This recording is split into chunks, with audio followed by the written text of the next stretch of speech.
Great, we're ready to start editing in Audacity. To do so, we need to first open our raw audio clips in the program. You can either just drag them from the folder onto the Audacity icon and they'll open, or you can just go to File, Open. Either way, the result's going to be the same, and that's you're going to have this raw audio track open in a new window. What we're going to do here is we're going to cut and paste the clips we want from this track onto this more polished final track. Here's how we do that. First of all, we're going to use several different buttons. Now, if you want to zoom in and out, you can use these magnifying glasses.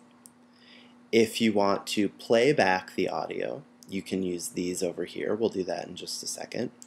And in this little group, we're going to use two very important tools. The first is this capital I looking tool. It's called the selection tool. And that functions just like a cursor. So if I click once, and then I use my play button. Wedding was amazing. Very non-traditional slant on a traditional wedding. What you see happened is it started playing from where I placed the cursor. Now once you place the cursor to where you start and you hover over that line, you can click once and drag it and actually select an entire audio clip that you might want. So I've selected that clip, and what I'm going to do is hit Command C, which is the same as edit and copy. I'm going to move over to my final version, and I'm going to hit Command V, or edit paste. So I just copied and pasted that clip. And you can see I could use my magnifying glass if I want. Just that one short clip has now been pasted into this new version. Now if I want a second clip, I can use my selection tool again, use my playback controls to hear. Somehow it works, and it's, amazing. 12 years of... Okay. So if I want that clip, now I can just select that. I'm going to Command C, copy.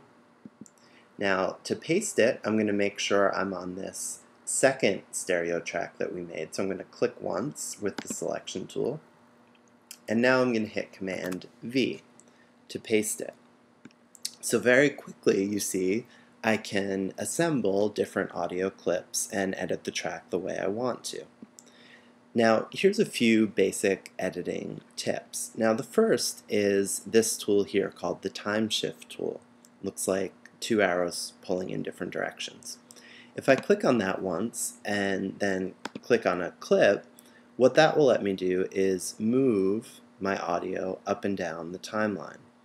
So that's pretty useful for, one, I don't want to overlap the track because that doesn't sound good. Let's hear what that sounds like. Somehow the bride and groom looked absolutely fantastic. Pretty bad.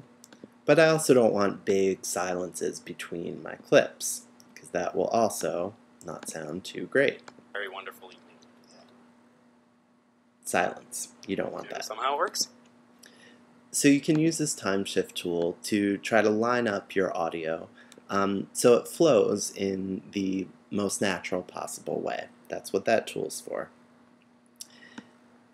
Now the final thing I'm going to show you, and this is just basic editing, is how to change the amplification of your clips. So I'm going to select this clip, and you can do that using Effect and Amplify. The way this works is anything above 0 will make the clip louder, and anything below 0 will make the clip softer. So if I go all the way up to 10, you see how that jumped. That means the clip is louder. Now you do want to be careful and be reasonable with how much you amplify. Now let's go ahead and listen to this clip. Somehow it works, and it's, amazing. 12 years of... That sounds okay to me. Sometimes when you amplify too much, you're going to start getting kind of a feedback and a sort of a wonky sound, and you want to be careful to avoid that. But basically, your end result is you want a series of audio clips that are relatively the same amplification, so it doesn't jump from very loud to very soft.